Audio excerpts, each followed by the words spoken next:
guys, welcome back to my channel. So today I wanted to share with you my thoughts on new makeup releases. I like to do these videos about once a month on a bunch of new products that are releasing soon, have just been released, or products that are being teased that I want to share my thoughts about.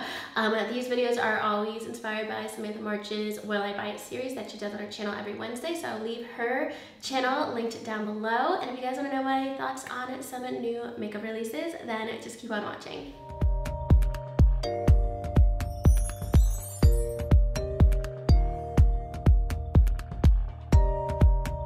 Alright, so starting off, I really wanted to talk about the new Fenty Beauty Moroccan Spice palette. It comes out on July 6th and it's $59. And I kind of wanted to make this video specifically about this palette because I want to know if I should buy it. So this is going to be the first Fenty Beauty palette that has mattes in it, which is really exciting. I think the first one was more of like a glitter topper kind of palette. And then I didn't get anything from their summer collection, but all the looks that came out of that collection, like different people on Instagram and in YouTube videos making different tutorials with that collection, they were just like so gorgeous. And I just love like all the looks from that campaign. And so I kind of regretted not buying anything from that collection. I could still just go to Sephora and buy it today, but I'm over it at this point. Like I just want the next like new thing right now. And I'm so into this palette, but it is $59. And yeah, that's really pricey for a palette. I mean, I have like my Huda Beauty palettes that are pricier. I have other palettes that are pricier. It's like $10 more than any other palette I buy. So how much more expensive is it really though?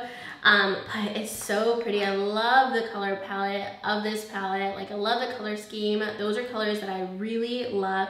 And I just am realizing like the kind of palettes that I end up using the most and really am excited about. And it's basically warm neutral palettes that have a couple pops of color. Like I'm all about that. I'm all about 12 browns and 4 colorful shades in a palette. Like those are my favorite kinds of palettes and I'm not mad about it because this one actually does have a couple more colors in there and like transition shades and matte shades that are a little bit more colorful and not just brown, which I like. And then you have that teal, which is kind of my favorite. If I'm picking an eyeshadow shade that's not a neutral, that's my favorite shade. So I'm definitely torn about this palette. I know a lot of these end up being a limited edition, which makes me like not want to get it also if it's not going to be around like long term.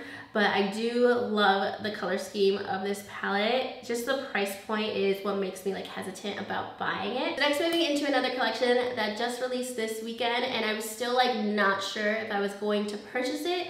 Even I had it like saved on my phone that it was launching and I'm like, I don't know. I didn't end up purchasing it and now I'm like having FOMO that I didn't buy it. And this is the Solely My collection from Colourpop. So when they first announced this collection, I was just excited about it because of the name. Like when something's in Spanish, I automatically want it.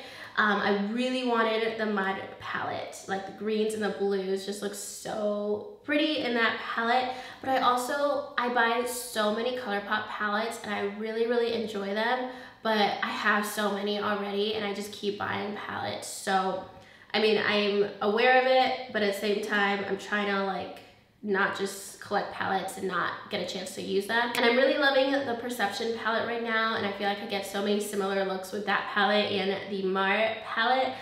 But that one is the one I especially am looking at, and they're $12 palettes. That's the thing too, that they're more affordable, but then I just have so many of them. So maybe I'll end up getting the Mar palette and not getting the Fenty Beauty palette because it's kind of like that similar color scheme that I really like. And part of me feels like if I end up buying the Mud palette, I should just get the Soul palette with it because I feel like I kind of want both of them, but I really want the Mud palette. So, and it's $24 for both of them. Maybe I should just buy both of them and not buy the Fenty Beauty palette because it's kind of like similar color scheme. So I'm definitely torn on these palettes, and I think that if I didn't order the Colourpop foundation and all the powders just like 2 weeks ago, I probably would have ended up ordering these palettes. But because I had just done that Colourpop order and there's just been so many makeup releases lately, like I wanted to take a little bit of a break, but I also kind of want these more than a lot of different palettes that I've gotten recently. So I might end up getting these. I think that they look really pretty, especially the Mar palette. It has a mirror and the packaging is upgraded to a plastic packaging, which I'm curious about. So I don't know, maybe I'll end up getting these and not the Fenty Beauty one, and then I'll still save $30 or $40 on not getting the Fenty palette. But those definitely caught my attention, and now that I missed the day that they released, I'm like, I should have probably bought them. So maybe I'll end up getting them like as soon as I put this video up. Let me know what your thoughts are, because if you guys want me to review them, that's enough to persuade me to buy them. So next I just wanted to talk about the re-release from Oprah Cosmetics. They just relaunched their brand and they just changed up the packaging, up their labeling, and everything, just upgraded it and made it look a lot more like sleek and a lot more high-end.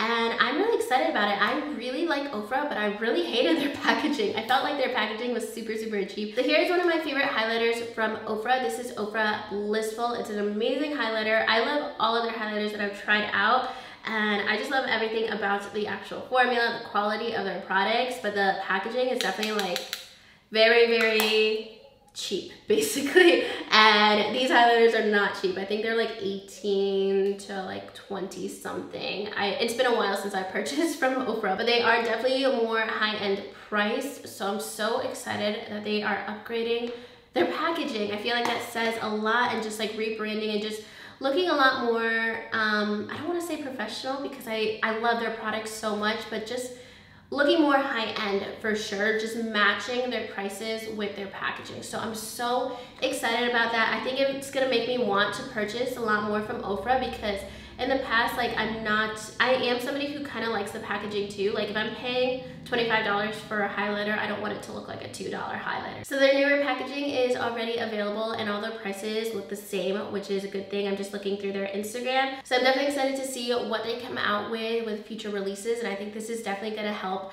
Ofra stand out in the future with all of their upcoming releases. Next, this is just a sneak peek that was just released, and this is from Too Faced. They're coming out with a Tutti Frutti collection.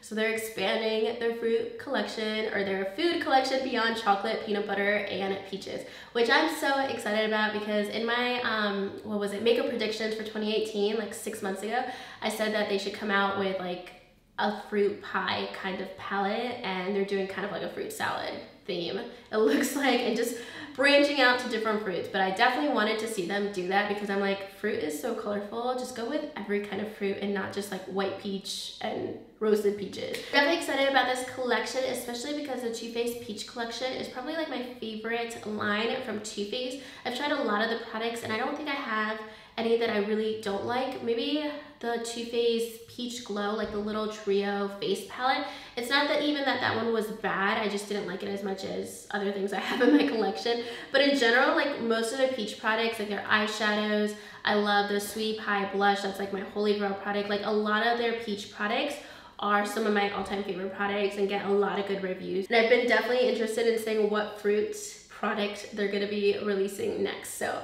I'm excited they're gonna do like all the fruits and do fruit cocktails and everything, and especially pineapple, because I'm obsessed with pineapple, coconut, and yeah, like anything tropical like that, I'm definitely excited for. If they do like a pina colada palette, I'm all for it. So let's see what they're gonna be releasing. I'll probably end up purchasing it. Okay, so last I'm gonna talk about the new brand, which is called Fenty Beauty, which just released at Ulta. And this is from Revlon, and it's like their prestige brand, so it's all more high-end price. And I feel like I'm on the same page with a lot of people that I was just really confused by the name Flesh.